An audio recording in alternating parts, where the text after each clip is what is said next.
Welcome to Women's Brew, where women talk about beer. In today's episode, Joanne is unfortunately stuck in Germany, but I'm joined by my other partner in crime, my husband, Rick, to talk about life being married to a beer nerd. I'm Tori, and I'm missing Joanne, but we are still two beer-loving women on a mission to get more people drinking and talking about great beer. Come join us.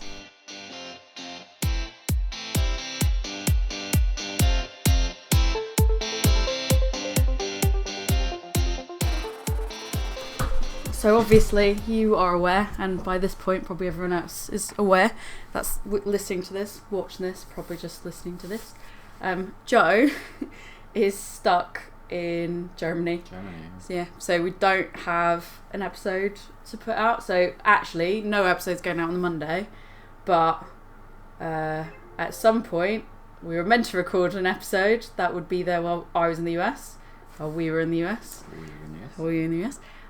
So that wasn't happening, so I thought I'd make up the difference, and you have agreed to come on. Do you want to say who you are for anyone that's listening to this has no idea? Yeah, that's true. I'm Rick. I'm Tori's husband. He's doing me a solid. He's doing me a favour by coming on and talking to me. So. Yeah, I'm the last resort, wasn't I? I wouldn't say last resort. Only resort. To be fair, you agreed to come on this before, I did. You said that you would talk on here before, and then you promptly went, no, that didn't happen. No. So now you're on it. There you go. You get to be a guest now. Cool. Thank you for having me. Thank you for coming on. Thank you for coming over to. Thank you for allowing me studio. in your studio. Yeah, in your recording studio / games room / office. / was our dining room / bar, was our dining room / is the bar. Yeah, / bar / storage room / beer storage room / Amazon packaging. Oh my god, okay, alright. I'm already regretting this. I'm literally already regretting this. I was going to say something nice to you as well. I was going to say something nice to you in an effort to hope that you don't say anything too horrible later, but I don't know. Anything horrible. I've just made observations with the room I'm in, that's all. I should have led with the compliment sooner. You should. Compliment sandwich. Fuck my life. Where's the bread? Come on. Slice one, where is it? Oh my god. People are going to hate listening to this. Well, yeah, we knew that before we even started, surely. People are going to hate listening to this because I would argue that we are very similar people, minus a few. I wouldn't argue that. That's 100% true. Yeah. I was just going to say true or false. True, 100%. Yeah, true. So this is probably just going to be chaos and more chaos. Yeah. But I was going to start off by saying that I actually wanted to say thank you. You're very... Your face looks shocked. I do tell you. I do tell you thank you. I think, I really appreciate, because you obviously have to deal with a lot, that Joe and I doing this podcast and just beer as a hobby in general. I feel like you have done a lot to be very supportive of that. You have dropped me off, picked me up late, gone having dinner by yourself some nights, let my friends stay over, gone to events with me, lots of things. Made sure when I'm going from my day job to my what sometimes feels like an evening job, but not a job because it's great because I like it. You have made the dinner. You've helped sort the dog out. You've dealt with failing when I'm recording because. Sometimes she tries to ram her into the room, doesn't she? Yeah, I was going to say, can you validate when I'm speaking to Joe and I'm recording and then I look over behind my shoulder and I go, oh, sorry, that was just failing trying to get in. Yeah, literally to ram the door. She tries to batter and ram the door open. Yeah, because if it's not closed properly, she can get in, so yeah. Except if there's actually a gap in the door and I want her to get in the door, she's like, oh, no, I can't do it. Yeah. Oh, can't do it. But yeah, no, she'll go and sit with you and moan and be miserable when she can't get to me, and yeah, that's true. Yeah, so I feel like you helped make this podcast possible. Oh, okay. I'm being nice to you. Best, this is not a trap. I feel like you're acting like this is a trap. No, I just wasn't expecting a compliment. So thank you. Well, there you go. I didn't even give you the meat in the. I gave you the sandwich. I didn't even give you the meat in the middle of the compliment sandwich. So you should be, pleased with that. I will say though. Oh, hold on. I'll give you the sandwich.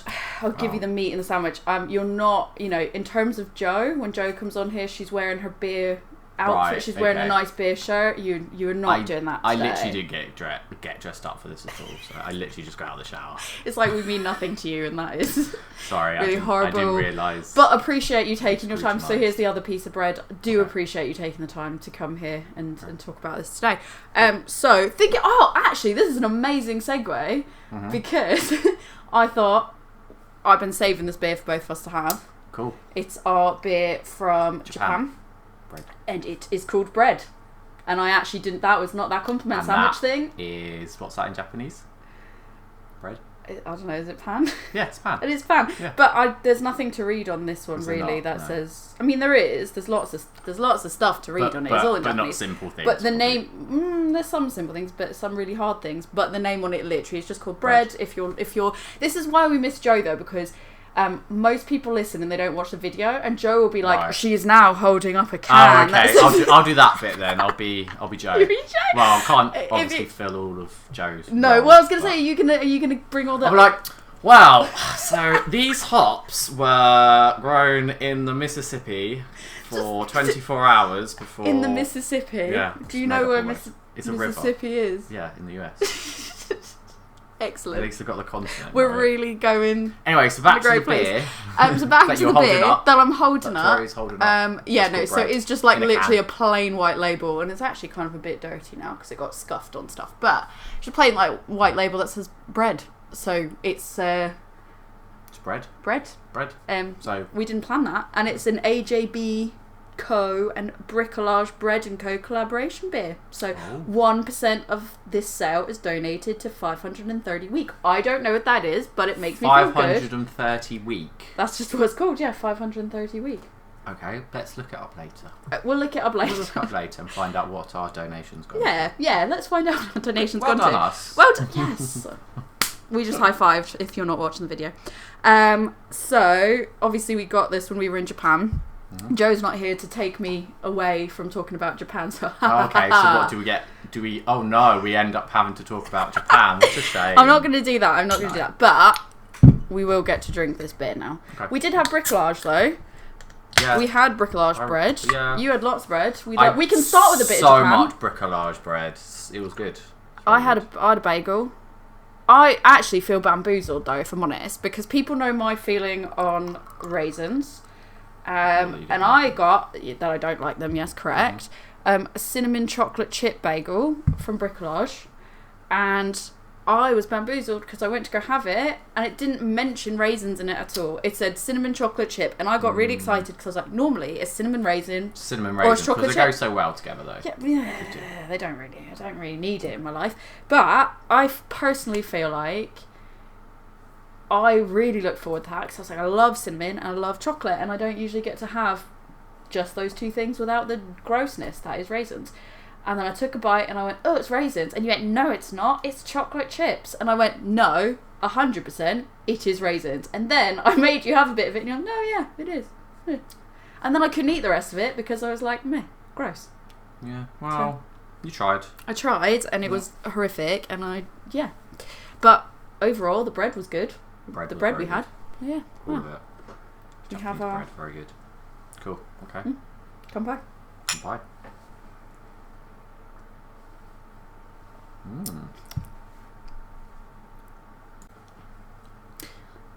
do you think of it?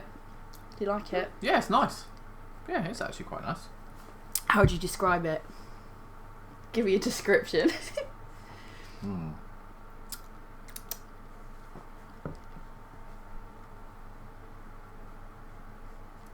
It does taste like bread. Yeah, I was going to say it's bready. Yeah, there you go, I know bready. That seems pretty obvious, but yeah, it does taste bready. It does taste very bready. Well, we get into a habit of like, so I would, you drink beer, but would you argue with this statement? If I feel like I would say you're pretty neutral when it comes to beer, like You're not like, oh my god, I love it so much, I want to have all of it. No. You like beer, and if you saw something that was like a really interesting flavour, you don't really like you're not one of those people that are like, oh, sour, ew. Like, no, I'll try anything, to be honest. Yeah, pretty much. I obviously don't love it to the same level that you do. I'm not as into it, but yeah, every time we go out, I drink all your beers. So yeah, I would say like I don't shy away from it or drink anything else. Like literally every time we go out, we always just split all the beers, don't we? Yeah, I would say we split the beers, and you do drink beer, but you're not like to put it into perspective. Like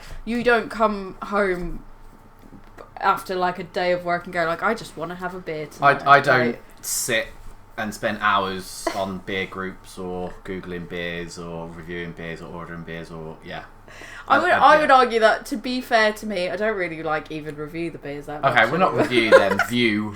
Because I will say that actually research. There was a shift, and I feel like you can probably speak to this as well. I think I probably, when I first started doing the podcast I would say after COVID, because I've always drank. I don't think you'd argue this. I've always drank beer, but I'd say it was probably COVID was really got really into it. Mm-hmm. Just because the fact that before COVID, we would go places and I would try beer and I would try local beer and I would, what's there sort of. Yeah, like what's good. But I think like COVID, because everything went online, that forced me more to look into the like writing and like nerdy side of it, if it makes sense, other than just enjoying it. Yeah. But I would say what kind of started was, I can't drink beer if I'm not going to write about it. If I'm not going to take tasting notes, I'm not going to do all that. I can't drink it. Right. And then I'd probably have to spend way too much time writing tasting notes. Mm-hmm. And then the beers started stacking up because I wasn't drinking them as fast. Because if I wasn't in the mood to write about something, then I wouldn't drink it. You're buying them faster than you're drinking them, let's be honest. Yeah. Because then sometimes I'd go, I can't have that because that's not the right mood, or I have to write about this, or, whatever. And then I think I hit a turning point where I was like, you don't have to write about every single one. And then I stopped myself from writing about every single one. Yeah. And now I write about nearly none of them. Okay. Yeah. I would say actually I'm really bad at taking tasting notes now. Instead, I think I probably just talk to you more about it. I go, oh, it tastes like this or it tastes like that. And we go, oh, I really enjoy it. But I don't actually write it down in paper. No, you definitely don't. Anymore. Yeah, no, you're right. You used to spend minutes writing about it before you even take your first sip, and I've already like drunk half of mine. Yeah, it'd be like, what does it look like and stuff, and then you'd be like, are you even going to drink it? Yeah, I'm just like, just why not drink it and enjoy it? Yes, but I would say, to put it into perspective, you will have the beers that I drink, we'll share the beers, you don't shy away from anything. I'm just not nerdy about it. But I mean, you said it earlier. I'm not insulting you. I'm just you're not repeating what you me. said. You're not insulting me in the slightest, calling me a nerd. Okay, cool. But I think, it's the thing of like, you don't normally go and like have it on your own because you're just like, I just feel like a beer tonight. Whereas so I think some people do. So I think that helps kind of put it into perspective for people of sort of where you're at with beer versus of where I'm at, which... that's fair. I guess obviously we're having a beer from Japan. My first kind of thing that I wanted to talk to you about as well was...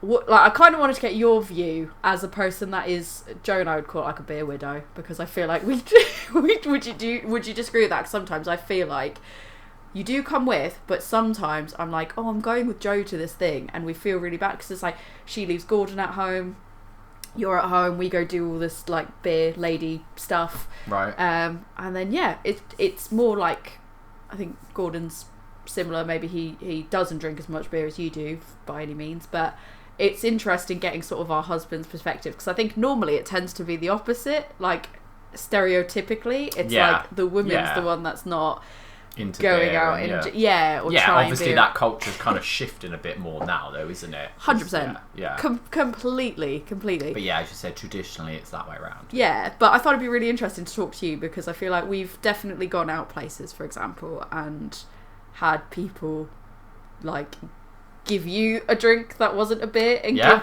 they'd give you the beer and they'd give me the other drink. Yeah, I mean, it's very rare, I think, when we go out. I think we've done it before. We've been in restaurants where I've got a cocktail and you've got a beer, and they brought out the cocktail and given you the cocktail and me the beer. And we were like, no. Yeah, and we've had to do a switch. I think that's not happened in a few years, purely because I think the places we seem to go to these days anyways, it's we just end up both getting beers. We both get a beer, but I think possibly... Or it's an order at the bar and we walk away with the beer, they're not bringing it to us. I mean, possibly it might have been a situation where there's been, say, I don't know, like a stout and a sour, and they've given me the stout. But it's actually me that's ordered it. Yeah, it's like you've had the higher like ABV and maybe. Like you've gone with the sour or the lighter choice because you're like, I don't want something too filling. But saying that now, we always swap anyway, don't we? So it doesn't really matter, and it's very rare that we will order beers and it will be, this is your beer, this is my beer, because we both drink them, so we literally will just do one, two or three or four sometimes, and then just have half of everything basically. I would agree. Yeah, we basically half it and then swap it. Although I think the problem becomes I take longer to drink it than you do. And sometimes I take longer. Yeah. Sometimes I take longer to drink it because I'm taking in all the flavours, and you're like, true. I'm just I'm just here to drink this beer and it's great, and I'm like really thinking too hard about it. And then other times, if it's like one that's a sip, I'm like, I don't want it to get too warm, so I'm drinking it a lot quicker, and then I'm like, I'm ready for another one. Like, let's go. Okay. Yeah, general, I think we share. We definitely share. Yeah, we do. Yeah. So that scenario of that happening, I don't think that's happened in a couple of years now. No, because it's very rare where we'll go to a place where we won't both be drinking beer, or we go to a place that we don't know. So, like, I feel like when we're local, we tend to go to places where we know people that are working there anyways, so there's never... Yeah, maybe. Think about the same spots we go to. I'm just trying to think. It's been a while since we've gone somewhere where we've not just had beer. Like, I can't remember the last time. It's probably been a while since we've gone out and like had non-beer related drinks, like cocktails or like whiskies or something, for that kind of that whole scenario to happen. But you're right, it has happened in the past, and even not even just the scenario of bringing the drinks, but also we've had the conversation before, haven't we, where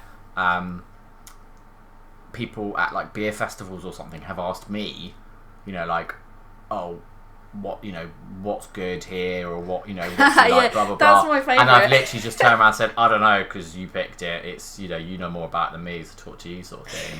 That is actually not an expert. That's what I say to out of the two of us. Yeah. Well, I mean, we definitely have it. Like, we go to our local, like we go to the Hive, and the amount of people that will like come in, and if we're at the bar, like they'll be like, oh, what do you recommend? Or like, well, we've gone places and they'll say, not just beer festivals, but like bars and stuff like that. They'll be like, oh, what do you recommend to you? And you go, I don't know. Speak to her. She knows more about it than me. So, I don't know. I just got whatever she picked out. No, so that scenario has happened. Yeah, as I said, I don't think it happens as much these days, but it has happened. Yeah, I don't think I would agree. I don't think it happens that much. I think it's just like you said, it's the context of it as well. I think places have gotten far better. We tend to not go to places but also we don't go to the sort of those type of places. Yeah, the sort of places we go to. We kind of like vet them to be like, well, place the kind of places we go to that serve the kind of beers that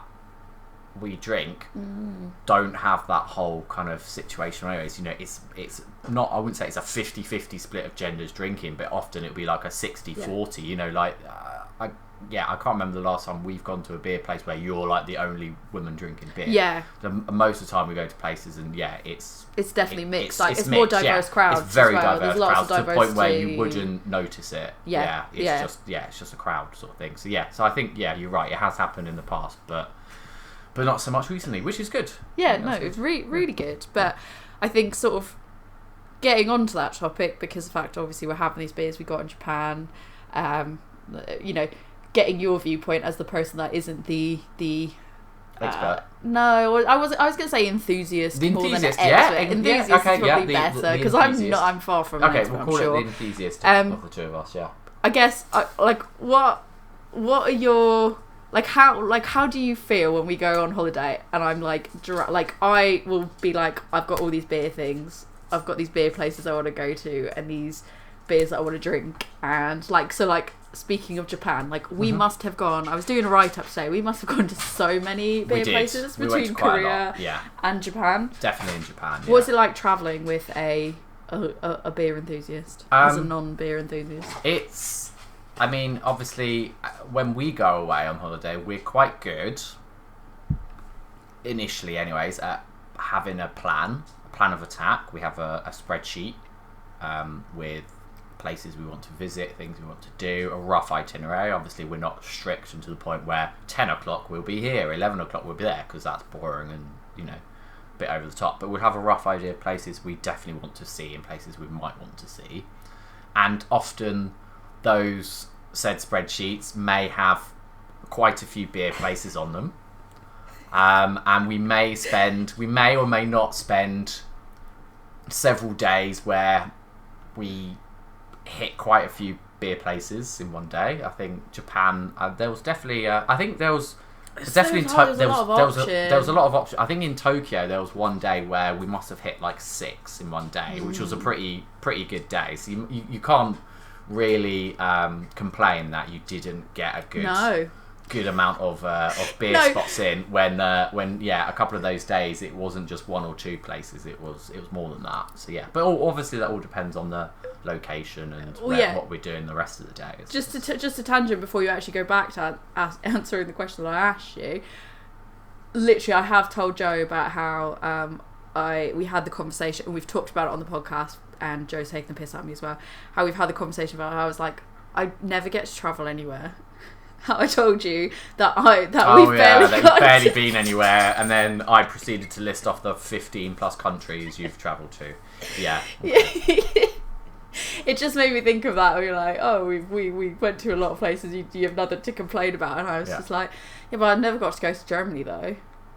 You will, I'm sure. Well, I've got places I want to go. Basically, I haven't gone anywhere in Europe. It's not even fair, actually. But yeah, so back to my original question, is like, what is it like for you as a person that is going on holiday with a person like me that has all these places they want to go to, and a lot of them are obviously at this stage now I expect it, so it's not like it's a surprise when I look at our plans and it's full of beer places. But also, you know, for the last trip we went to in South Korea and Japan, I did find some of those places and put them on the list, because obviously when I was doing some research I spotted read Reddit posts or blog posts or whatever where someone say, oh, XYZ craft beer place is really good, so I'm like, oh, okay, you know, that's something we'll want to see. So, you know, I've put it on the list. Yeah, you did. You put Kanazawa Craft.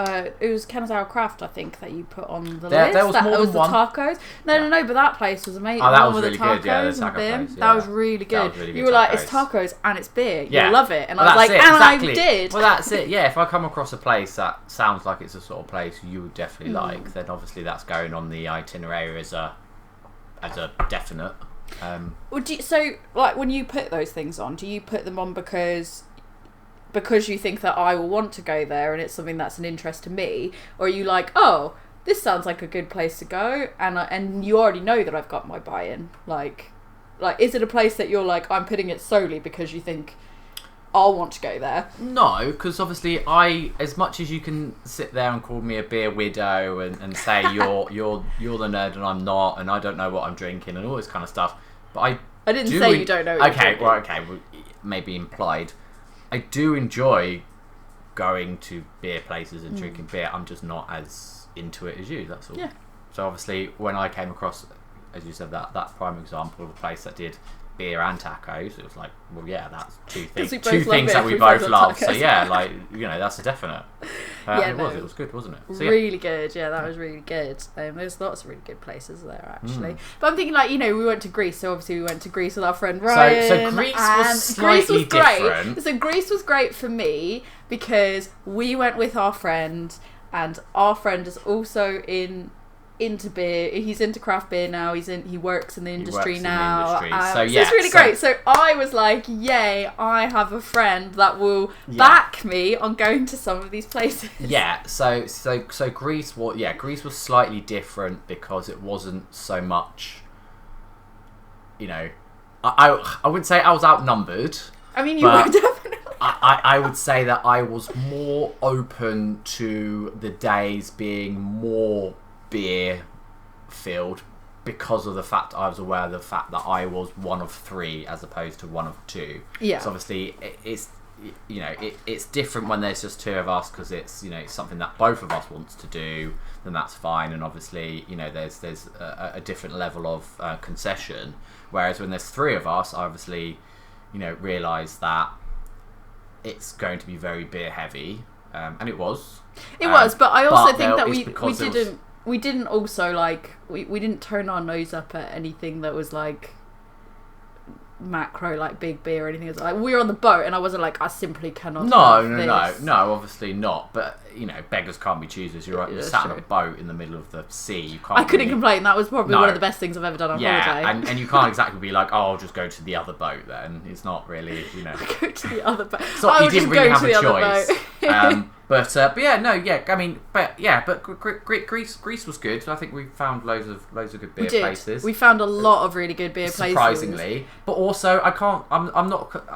I don't get me wrong. I'm not complaining, saying that. Oh yeah, you know, our itinerary was heavily beer focused because that was more of an evening thing, although we did do a lot of day drinking. We did a lot of day drinking, and I would argue that was probably one of the holidays that we did the most day drinking on. Yeah, true. But I think that's also because it was so hot in Greece that we were like, I don't feel like being out in the sun. Let's just sit here and have a beer. Yeah, but also I was going to argue that in parallel to that, we did also do a lot of sightseeing in Greece. We did a lot of the kind of the ancient Greek historical sites, which was really the most important thing for me to do in Greece. So I was quite happy to spend the days where, you know, we've done a couple of museums, we've done a couple of temples or, you know, acropolises or whatever, and then we then spend the rest of the day going to all the beer places that you and Ryan wanted to go to.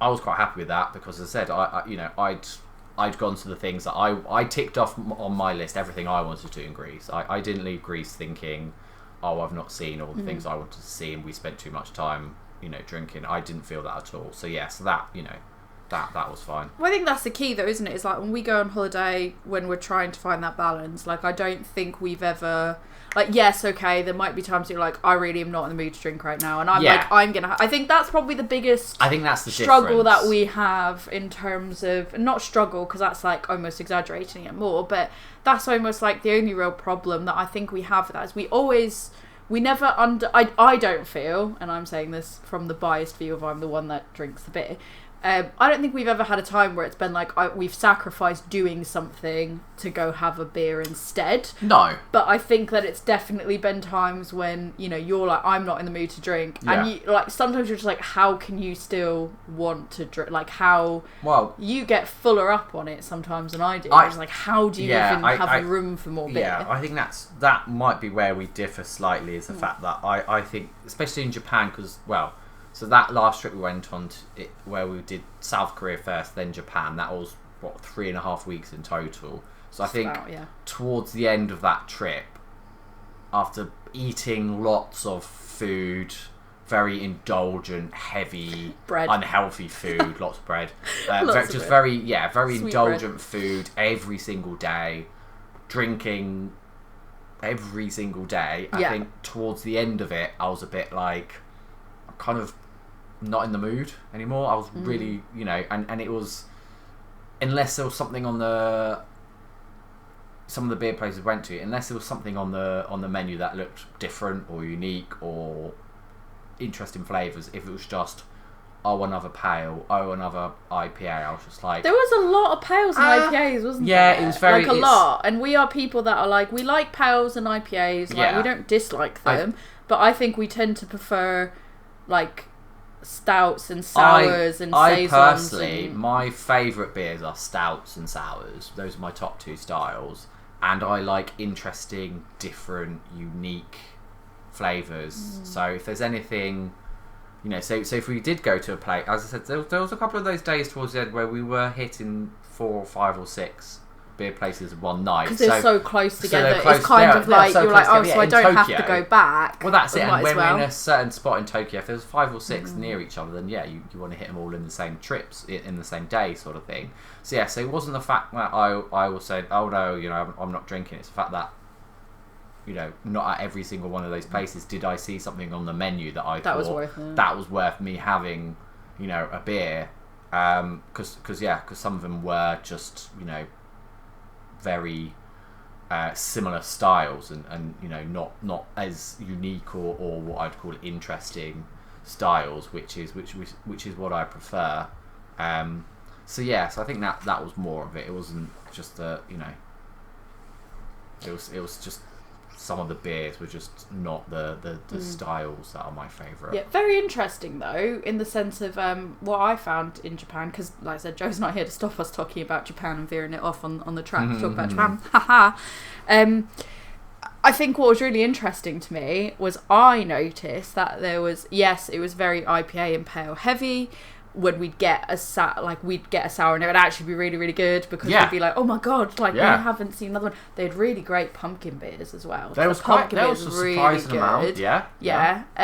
And I found it really interesting, just like how female heavy the beer scene was there in comparison to here, because I know earlier we said like it's getting better, there's way more diversity in the places we go to, but I would argue that nearly everywhere we went in Japan for drinking specific, it was at least a 50-50 split, if not the majority women all drinking beer.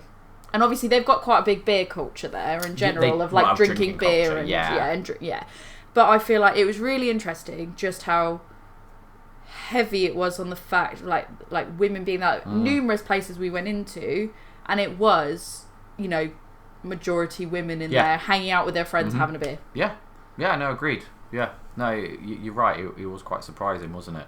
I think the craft beer scene over there is, you know, behind the West. I think it's not quite at the. I think it's a couple of years behind. Maybe it's catching up, sort of thing.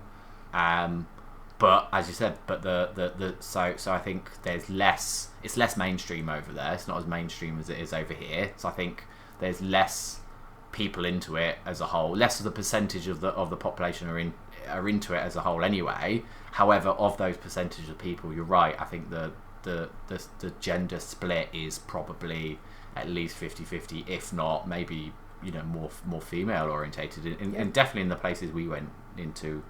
Anyway, obviously we didn't go into every single place. No. But we did go in a few. We went in a good few for sure. You're right. That's quite interesting. Yeah, I mean, I think their craft scene is definitely behind us. Yeah. Not by much. Like I feel like they're catching up relatively quickly. Yeah. They're behind us in the sense of, I think like they put so much care. Exactly, the variety. They put so much care and meticulous work into making the beers, but they have the styles that they really enjoy. But then I don't know, if you're speaking to some of the people there that own the shops and stuff, it sounds like for them some of these different variety of styles is actually more like a seasonal thing. Like, because I remember we asked at we asked at one of the places and we said, oh, you don't see a lot of sours here, for example, and then he went, I might wonder if it's he goes, it might be a seasonal thing, and you know, sours are a summer beer. That was a thing in Greece, wasn't it? Yeah. When we went to that brewery and the guy said, you know, in certain times of the year. Yeah, in the summer they sell the most amount of beer that they ever sell. Yeah. And that's why they're go back and listen to Joe and I talk about the Greek beers, because I bought her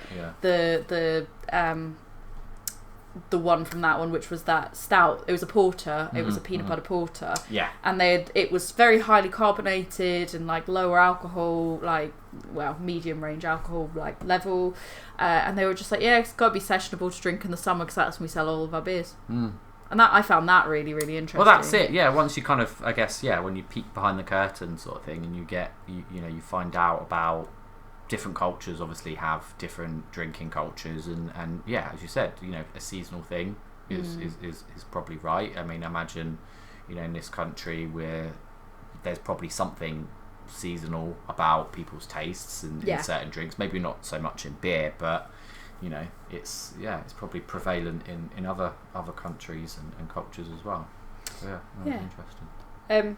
So obviously it sounds like when it comes to the travelling with with the beer enthusiast, as a person that is just like, I like it, but you know, not fanatical, a non-fanatic. You know, it sounds like it's not too unbearable. No, you get to go to some great spots. I feel like we discovered some really good spots. Well, yeah, exactly, yeah. And you had a good time. When it comes to sort of travel, because obviously there's lots of occasions where like I'll go and, you know, went to Brighton to do the Brew Day with Unbarred and to go there, and went to beer festivals with Joe, and I've had to sort of go and stay overnight places.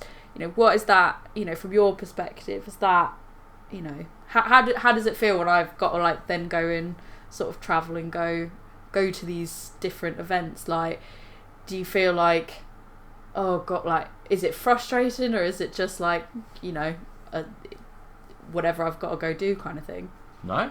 Why? No, it's not frustrating at all. Why would it be? So I feel bad because you basically get stuck with Phelan the whole time by yourself. It's fine. I mean, Phelan likes me sometimes, so. I guess maybe when she thinks I've abandoned her. Yeah, I mean, I'm definitely number 2 favourite. So I think when you leave, she obviously misses you, and has to like me then. Has to like you. Yeah, well that's it. She will. She'll obviously kind of be very clingy with me when she's not normally. She's obviously clingy with you, like she's in your room at the moment, and has been most of the day probably. Yeah, she came up to me in the kitchen, just nudged me, for no other reason. Yeah. She just so wanted apart attention. from having to deal with Phelan and having to obviously do additional dog walks, and that's about it really. Isn't it? I've got no one to talk to in the house. But yeah, well that's it. It's like, that, do you miss me when I'm gone? Yeah. Most of the time, yeah. Most of the time. It depends, but sometimes you're not gone that long. So. That's true. That's true. Yeah. But yeah, that was like when I went to go do like a brew day, and then it's like I come home the next day and Phelan's like, ah. Well, that's it. Yeah, I think Phelan obviously clearly misses you more. And yeah. Yeah, because you don't go running around the house shouting like she does. Well, that's it. And I think sometimes she thinks you've abandoned her. I think she does think that sometimes. It makes me feel bad. So I'm yeah. like, no, I'm back. It's only been 24 hours. I'm okay. Well, that's it. Yeah. In terms of like this being obviously my hobby, and I put quite a lot of time and effort into it, and collectively I feel like we've both made a lot of concessions for it. You've made concessions of fridge space and time and attention and all these other things. Like I said, recording on a weeknight because I've got to record and all that. True. What would you say, from your perspective, is I'm going to start with a negative because I want it to be I want to end more positively. Yeah, so what are kind of your least favourite things about sort of this hobby for me and the impact that it has? The impact on you or the impact on me? It doesn't matter, whichever. Oh, that's a good question. Okay. I was thinking one way, but I don't like with beer. I'm trying not to lead you. Okay. I would say, so I'm going to start with the... You can say a few things, I'm going to say the negative impact I think it has on you is as someone who is now in my... How do I word this without... Someone who's in their 30s... That's right, we'll just cut it if it's terrible. Someone who's in their 30s... but closer to the top half of their 30s. So I'm trying to avoid saying that. Someone who may or may not be close to late 30s. I don't know because I'm still my early 30s. Someone who's now past the mid 30s. Okay, someone who's now past their mid 30s. Yeah. Who is getting aware of the fact that as you get older, your health starts to become more and more important.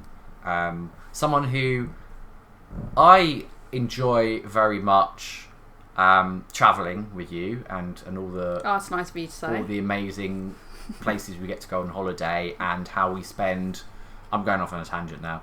And how we spend literally this is why we're the same. The entire trip, action-packed, full-on days. We're not the sorts of people who go on holiday and sit by a pool all day and do absolutely nothing. No, and there's nothing wrong with that. There's nothing wrong. We just don't do that. That's not for our personalities. Our trips are very action-packed. 25,000 steps. My last day in Tokyo, I broke the 40,000 step. I got 30. Counter. I think I hit the highest one. It was like 30. Yeah, 37 or 38. You were high 30s. And I was like, I hit 40,000, and yeah, we did. So that's a prime example of how busy our holidays are. So as someone who enjoys that, I really like action-packed holidays. I would like to continue to have them with you for the next 10 or more years. 10? That's low. Well, no, because I'm being realistic about as you get older, it becomes a bit more difficult. So my whole thing is, I worry about, as years go on, I worry about health and being able to be healthy enough to be able to do that. So that's my only kind of negative thing is... That's your only negative thing. Taking the health out of the mix there may be some weeks where you'll be drinking 5 or 6 times a week. Yeah. 5 or 6 days a week. But I think even then, that's a lot of the times that's, for the podcast or for an event. Well, that's it. Because I just don't know how to say no to people. Well, no, so I'll do it. It's fine. So so that's obviously not every week, but yeah, you're right. There'll be some weeks where we'll be busy going out and doing a social event on the weekend. Plus, you'll have a beer-related event. Plus, you'll be recording podcasts. So yes, there's quite a few nights where you might be drinking. So that's my kind of negative, that I just worry a little bit about the long-term health kind of issues that might cause down the line. But that's obviously not an issue yet. No, it's okay. Put part of the health thing to the side. That is the only you think that's the only negative? I think it's not that I'm like. I didn't say that was the only one. I said that was my only real. That was the negative on you. Right. I'm surprised that you're not going to say, but okay, fine. And then I guess the only other one is obviously when you're busy doing podcast recording, beer events. I have to pick up some of the slack with the household chores, like taking Phelan out and doing things like that. So that's it, really. It's just the kind of the time commitment. So there's not even. I'm surprised, because I thought you were going to say things like the negatives are like half the fridge is filled up with beer. The cupboard space lost to the beer for the stout. I think I've just got over that at this point. I think I'm just used to it. I mean, you do have. We don't have to talk about it. 2.5 It's fridges. fine. We don't have to talk about it. It's fine. And I've kind of got to the point where in the food fridge there is a whole shelf full of beer as well. But as long as it just stays on that one and doesn't spill over. It doesn't spill over. It does, and that's normally but that's kind of normally like I'm podcasting and I don't want to get it out from the shed today because it's going to rain. I think I'm just like used to it all by now, to be honest. And as you said, the stout cupboard in the kitchen, I've completely forgotten about that because I don't go in that cupboard. So yeah. That's the naughty cupboard. Well, I kind of open it and put a stout in there. I suppose it's not only the stout cupboard, because there's also like a few other cupboards we've got with some random beers in as well. Oh, that's the overflow from the stout. There we go. Yeah, overflow cupboard. But I would say that to be. There's not really any defending that, but to be fair to me, that's because it's like if I've got some from like local stuff, like if I've got Sirens CCCs that come out every year. So I'll get like a few of them because then I do each year. Then I can have the previous. I can do vertical with them basically. But then it's like, I don't really want them in the main cupboard because I'm not going to touch them for a year. And it, some people go, you shouldn't have them in the cupboard at all. They should go in the fridge. But actually, I feel like you can vouch. Our kitchen's fucking freezing. Our house is fucking freezing. I'd say it's cold. I wouldn't say it's fucking freezing, but yeah, it's cold. I mean, I don't think there's any danger of them getting too hot and exploding in the kitchen. Let's be honest. No, it's cold. Yeah. But yeah, I'm surprised actually. I'm pleasantly surprised. I'm not like I'm not surprised in a sense of like think of more horrible things to say. I'm just like, wow, I'm surprised that you don't have more things. But then it's probably that you just got. Yeah, I was about to say if you asked me a couple of years ago, then I may have been. There may have been more things that irked me, but I think I've just got used to it by now. So yeah. Are there any like really weird things that you wouldn't have ever thought would have been something that like because of this hobby that you would have never thought you would have had to have watched me do, you deal with, anything like that? Like, I wouldn't say anything weird. I'd say the only things that really come to mind are you don't do it so much now because you kind of mentioned earlier about with your tasting notes and stuff. You're not as obsessive with your notebooks and stuff and as you were before, but it would be not odd, I guess, but it would be a little I suppose a little odd that we'd go to a place and you wouldn't even start drinking the beer and until I'm halfway through mine because you've spent too much of your time writing about it and not enough time actually drinking the thing.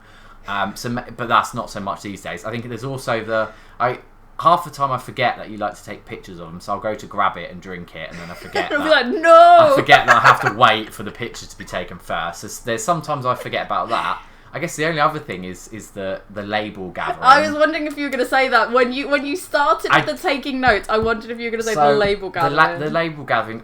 It's not weird to me, but it always makes me laugh when the steps involved or the steps you have to go to try and hide it or to try and circumvent it, or when you have to ask people for paper and to stick it on, for example, or you do the whole I'm just gonna I want that can because I want to take it home. The kind of the awkward kind of looks you get from bar staff occasionally. It depends, because there are certain places where they just know, or like when we've gone to Elusive and I've been like, I'm gonna take the label. Ruth is just like, I will just give you a label. Well, I will just give you a label. People who know about it, obviously, are not surprised. But and you have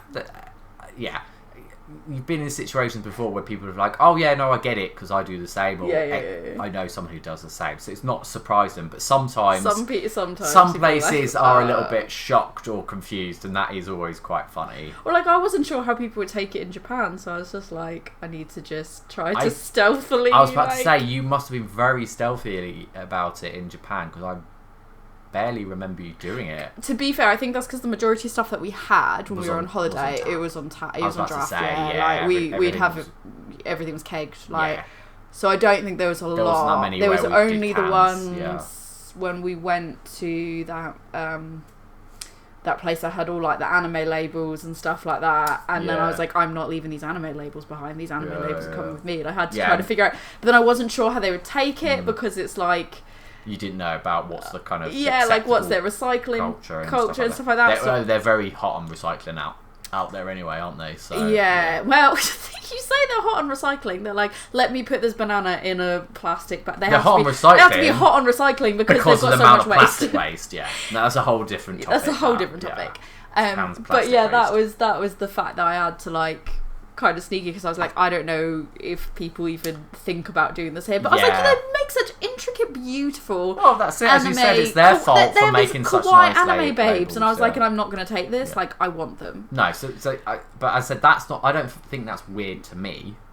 I think say that's probably the weirdest thing you do. What's really funny though is how I feel like how normalised things have become to you, in the sense as well of like that when Joe was around here and she had a beer poker, and I literally was do you have a like you were doing something out in the garden or whatever, and I was just like, do you have a blowtorch? I think you were working on your car, and I went, we have a blowtorch, right? And you went, yeah, why? And I was like, I might need it, and you were like, why? And I was like, to do a beer poker, and you were like, okay. And then you just literally went and got the blowtorch, showed me how to use it, or did it, because I was having a meltdown.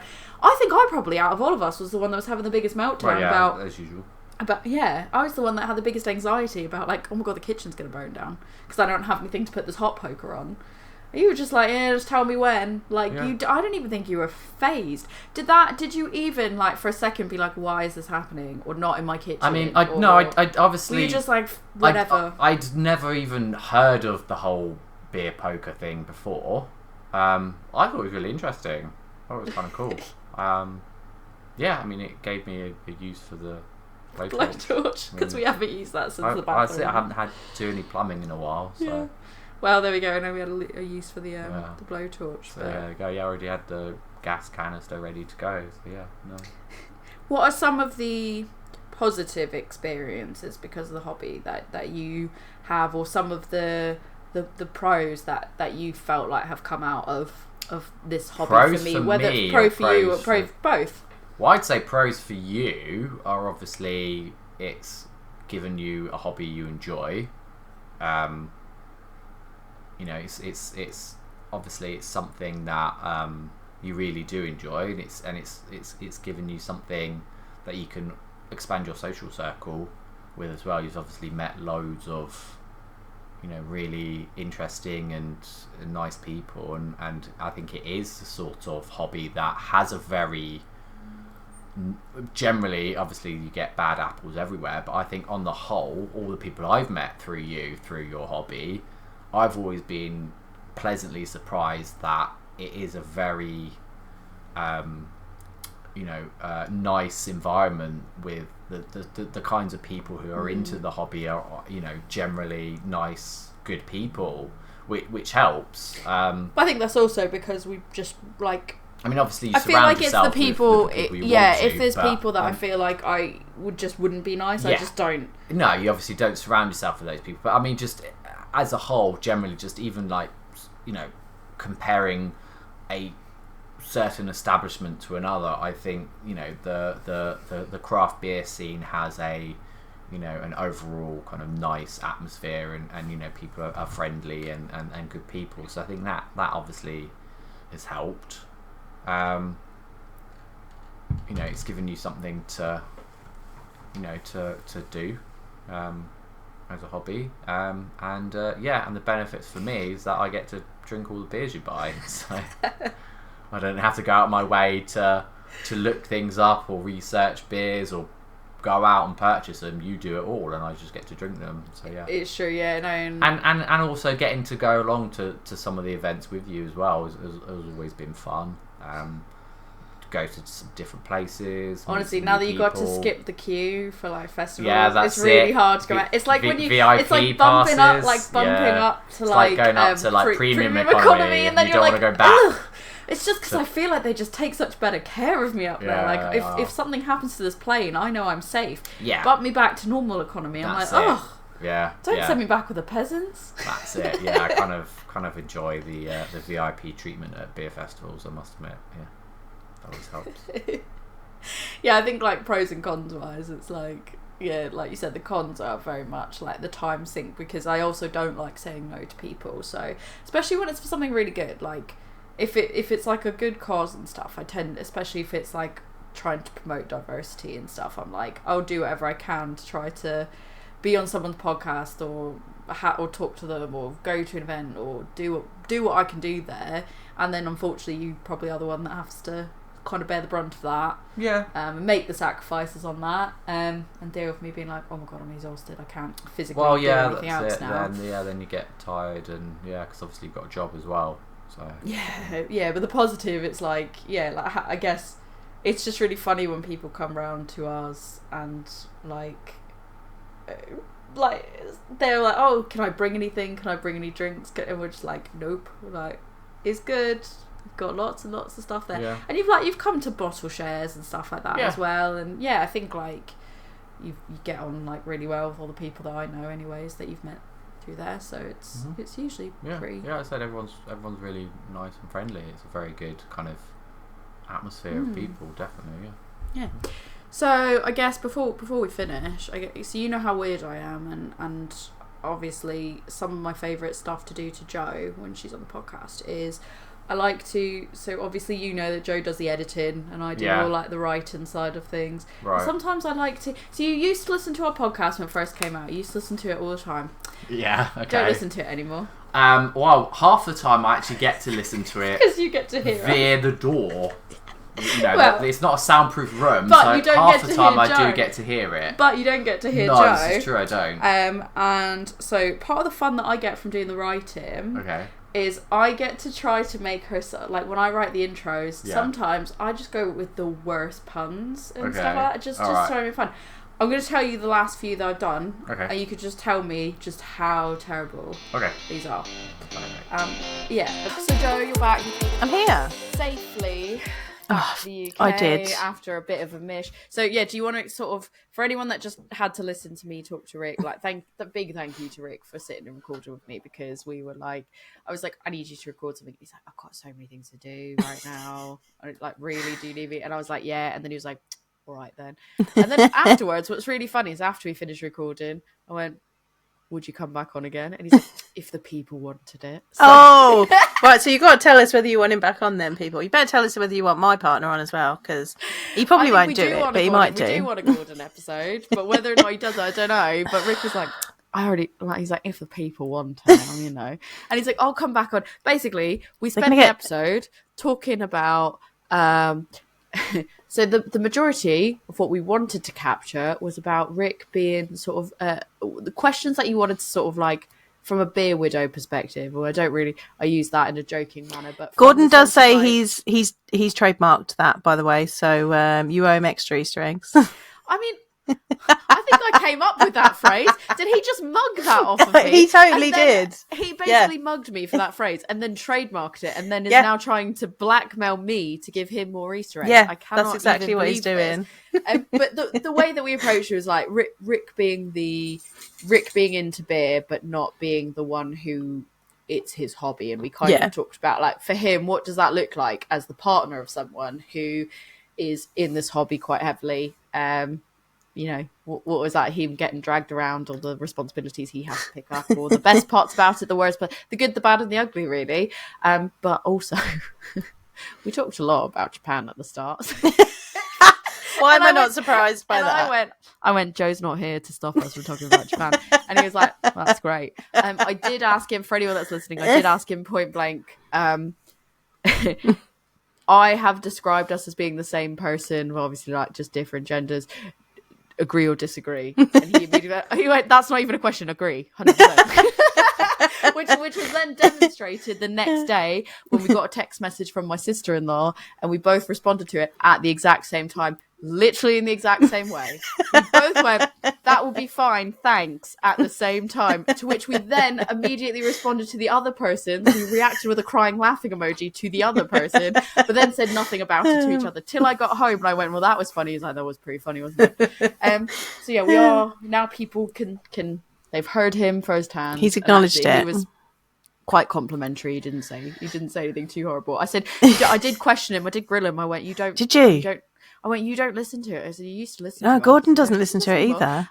But then he went, to be fair, I hear you from the other side of the door. It's not That's true. Soundproof. And he's like, so actually I get to hear the episode as he hears it live. Yeah. Gordon doesn't listen. Gordon's listened to like 6 episodes. So there we go. But he was very, he was very conscious that he couldn't replace you. He was like, I'm not going to be. I went, and you're replacing Joe, so you're going to tell us all about beer. And he was like, no. Oh no. I think he did appreciate the cheeky opportunity to chat about Japanese craft beer and all that kind of thing, because we had one of the beers we brought back from Japan on it that we shared, and yeah, it was really it was funny because he was like, if the people want me back to speak about Japan, and I went, well, Joe might not want you back to speak about Japan, because I said she's put an embargo on it, I think. Done. And we've just had to. I said I took advantage and got it out when I could. What do you think? Hilariously, and I'm not going to tell you the answer because I'm going to make you listen to it. Well, you're going to have to listen to it. I've got to listen to it when I edit it. What do you think his biggest pro of me being in the hobby was, and what do you think his biggest con of me being in the hobby was? I think the biggest pro is that he gets to drink some interesting beers. Biggest con is that there's beers all over the house. We'll see what his answer was. And what do you think, like, just to hazard a guess out of, like, sheer curiosity, what do you think his favourite style of beer is? Oh, what do I think Rick's favourite style of beer is? What have we given him? This is like, what, based on what you know, what would you guess? He usually just goes, that's all right. That's all right. Whenever we give him anything. Like I don't know. Or that's really nice. Yeah. Oh, that's so hard. I don't know. I'm not going to tell you. You're going to have to. I'll find out while you edit. I'll find out when I edit. We did address the using the blowtorch. Oh yeah. And how unfazed he was by me asking to use a blowtorch. And he did agree that I was probably the most stressed out person in the house about the blowtorch being used indoors. You literally thought we were going to burn the kitchen down when we did that. If you want to see that, everybody, we used a blowtorch and we had a go at beer poking when we did our Bock episode. So if you'd like to see that, you can go over to our coffee page and chuck us some money, and you can watch all of the content that we've got there for 30 days if you give us some money, which is very nice of you, because that then gets reinvested into the things that you get to see and listen to. All the expenses that we put into this, yeah, that we put in of our own personal volition. Yes. Our hobby. Yes. But yeah, and if you want more bonus Rick episodes, I'm sure he was like, well, if the people want it, if the people want it, he'll come back on, he'll do bonuses, he'll just, it's great. The people probably go, I don't want to hear that, but it's great. But yeah, if you do want to hear more about if you want me, I said, would you do a podcast with me? And he's like, if people wanted that, I would consider it. So yeah, you can do a spin-off. Well, I don't know, maybe.